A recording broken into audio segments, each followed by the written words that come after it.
Every single night, 3, 4, 5 trips to the bathroom. You can't remember the last time you slept straight through to morning. You've tried cutting off water after 6. Didn't work. You've tried going to the bathroom right before bed.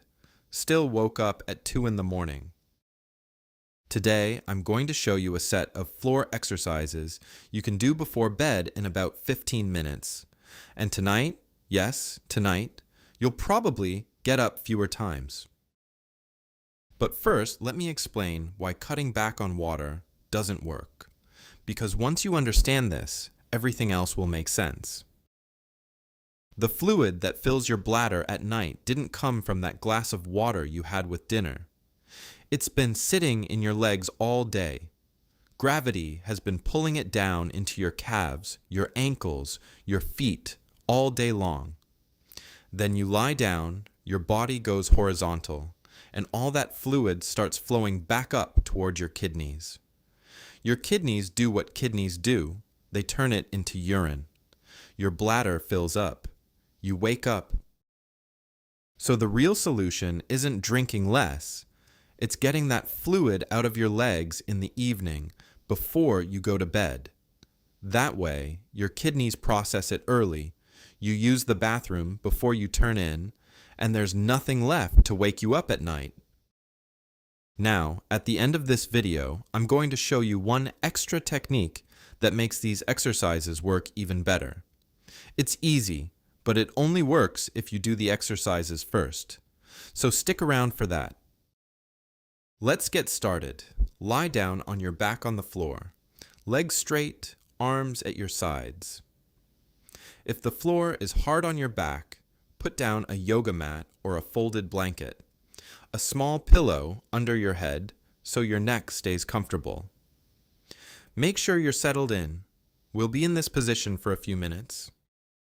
Slowly bring your right knee up toward your chest. Wrap both hands around it, one on top, one underneath, and gently pull it in close. Hold it there for 3 seconds. Then slowly lower your leg back down. Don't just drop it. Control it all the way to the floor. Now do the same thing with your left knee. Pull it up, hold for 3, lower it back down, nice and slow. 10 times on each leg. There's no rush here. The slower you go, the better this works. Each time you hold that knee against your body, you're pushing fluid through the large blood vessels in your groin area. Think of it like stepping on a garden hose. The water has to go somewhere. In this case, it goes up toward your kidneys. When you straighten your leg back out, the pressure releases and a new batch of fluid gets pulled up from your lower leg. Every single rep is one pump cycle. You can breathe in rhythm with the movement if you like. Inhale as the leg goes straight. Exhale as the knee comes up. It helps keep things smooth and keeps you from holding your breath without realizing it. If you can't get your knee all the way to your chest, that's perfectly fine. Pull it as far as it'll go. Even half the range of motion still works. You can hold on to your shin just below the knee instead. That makes it easier. Don't worry about perfect form. Even a gentle movement gets the fluid moving. That exercise got things flowing out of your lower legs. Now we need to open up the pathway through your pelvis. Stay on your back. Bend both knees, feet flat on the floor, about hip width apart. Spread your arms out to the sides, palms down. They'll keep you stable. Slowly let both knees drop to the right. Don't just let them fall. Control the movement. Hold at the bottom for 3 seconds. Bring them back to center. Now let them drop to the left. 3 seconds. Back to center. 8 to 10 times on each side. The pace should be about 3 seconds going down, 3 seconds holding, 3 seconds coming back up. Your shoulders stay flat on the floor the whole time. Only your knees are moving. If your shoulder starts to lift off, you're going too far down. Just reduce the range a little. One common mistake is swinging back and forth like a pendulum, fast, no pause at the bottom. Without that 3-second hold, the exercise doesn't do much. That pause is when your pelvic muscles squeeze the blood vessels and push fluid up through the groin area toward the kidneys. When you release, the vessels relax and draw in the next batch. If you feel a gentle stretch across your hips at the bottom of each turn, that means you're doing it right. And if your knees don't make it all the way to the floor, don't force them. Just go as far as feels comfortable. The effect is the same. 2 exercises down. The fluid has moved from your calves and feet up to your pelvis. But here's the thing. If you just stand up and walk around now, some of it is going to settle right back down into your legs. We need to get it the rest of the way to your kidneys while it's still on the move. For this next part, you'll need a regular chair. Set it up next to where you've been lying. Lie back down on the floor and put your calves up on the seat of the chair. Scoot yourself into position so your thighs are roughly at a right angle to the floor. If the chair feels too tall, use the couch or the edge of your bed instead. Too low, put a pillow on the seat to raise it up. The goal is simple. Your feet should be higher than your chest. You can tuck a rolled up towel under the small of your back for support. It'll help you stay comfortable for the next 10 minutes or so. In this position, gravity is already pulling fluid down from your legs toward your core. Everything we do from here, we do right in this position. Get comfortable, you're going to be here for a little while. First thing we do is pull your toes toward you, then point them away. Slow, full range of motion. Like you're pressing a gas pedal and then a brake pedal, back and forth. 20 times. Each cycle should take about 4 seconds. 2 seconds pulling toward you, 2 seconds pointing away. If you're going faster than that, you're not using the full range. Keep everything above the knee completely still. Only your ankle is moving. When you pull your toes toward you, you'll feel your calf muscle tighten. When you point them away, you'll feel it release. That calf muscle is acting like a pump. Every time it squeezes, it pushes fluid upward. Every time it relaxes, it pulls in the next round. Combined with gravity in this elevated position, everything moves toward the kidneys much faster than it would lying flat. After a few reps, you might notice a warm feeling in your calves. That's normal. It means circulation is picking up. Make sure you're going all the way in both directions. Don't shortchange the movement. Now the second one. Grab a small pillow or fold up a towel about the size of your fist and place it between your knees. A rolled up sock or soft ball works too.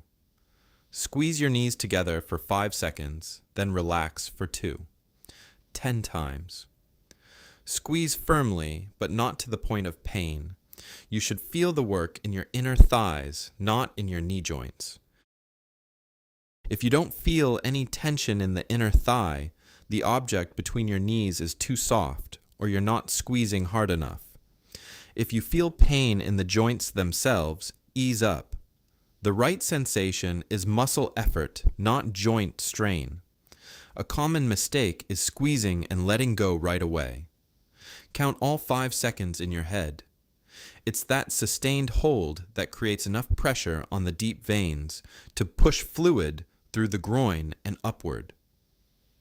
Both legs are working at the same time here, so 10 reps moves a good amount of volume.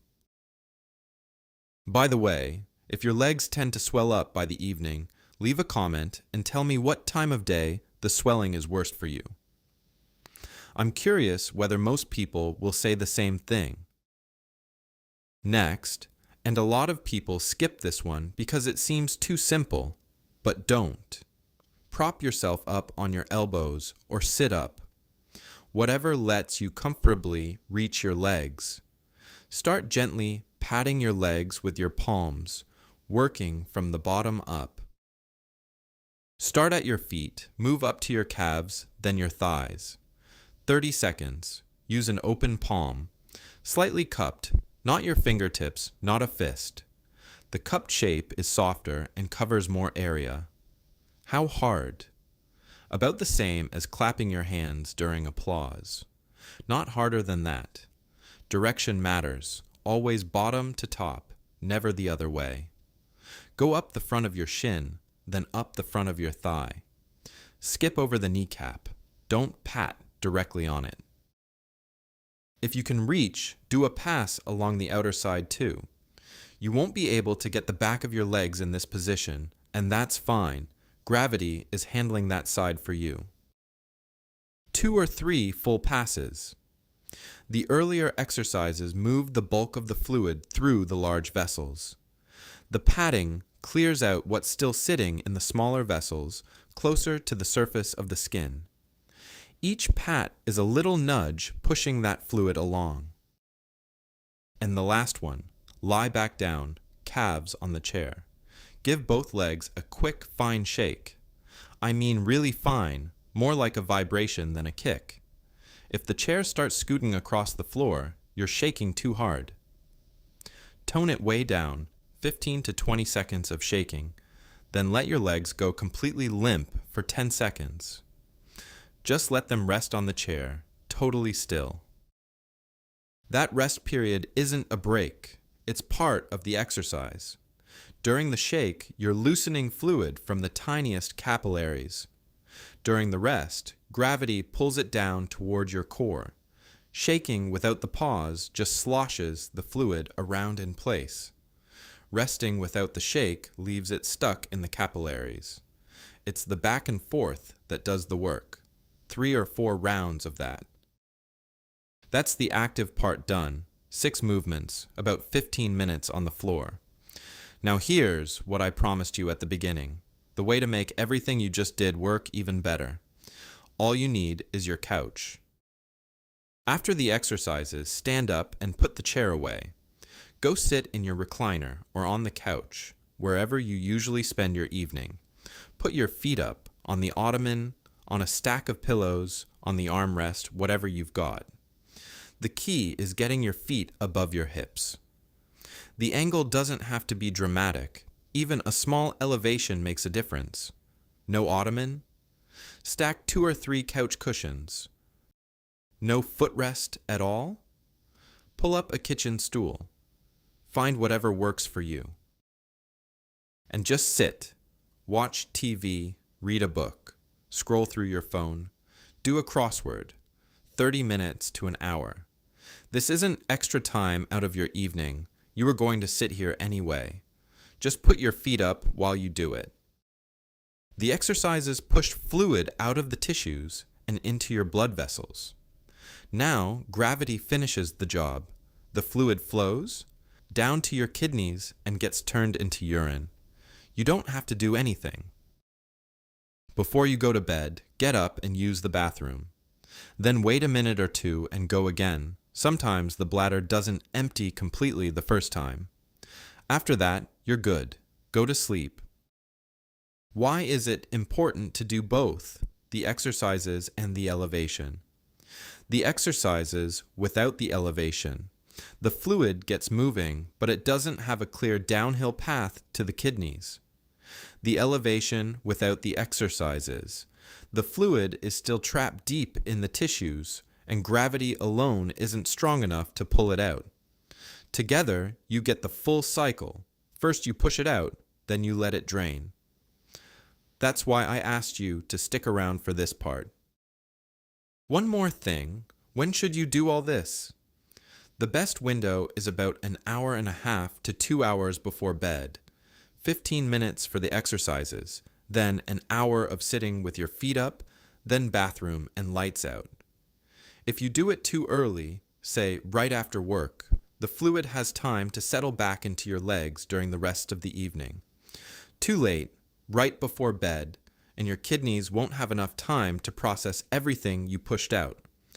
That hour and a half to 2 hour window before bed is the sweet spot. One more tip. If you usually take a warm bath or shower in the evening, do the exercises right after. The heat opens up your blood vessels, so the fluid moves more easily. It's a nice combination. So what should you expect? The first night, you'll probably get up 1 or 2 fewer times. That's already a win. But the real results come from doing this every evening. After about a week, most people notice they're consistently waking up less. After 2 weeks, you stop counting. It just becomes your new normal. Some people stop getting up altogether. Everyone's different. It depends on your age, how much time you spend on your feet during the day, and a dozen other things. But the trend goes one direction. It gets better. And here's something that helps during the day too. If you spend most of your day sitting or standing in one spot, fluid builds up faster. Try getting up and walking around for just a couple of minutes every hour. It won't replace the evening exercises, but by the time evening rolls around, there'll be less fluid in your legs that you need to clear out. If you do everything right and after a week nothing has changed, it's worth seeing your doctor. Keep doing the exercises, but get checked out as well. Sometimes there's more than one thing going on, and it's good to know what you're dealing with. Try this tonight, then come back to this video a week from now and compare how many times did you get up that first night and how many times are you getting up now. Save this video so you don't lose it, and so you can just open it up in the evening and follow along instead of trying to remember the whole sequence from memory. If you see a difference after a week, drop your 2 numbers in the comments. I'd really like to see how this worked for different people. And subscribe if you want to catch the next video. We'll go over what to do when the swelling in your legs won't go away even with exercises. See you there.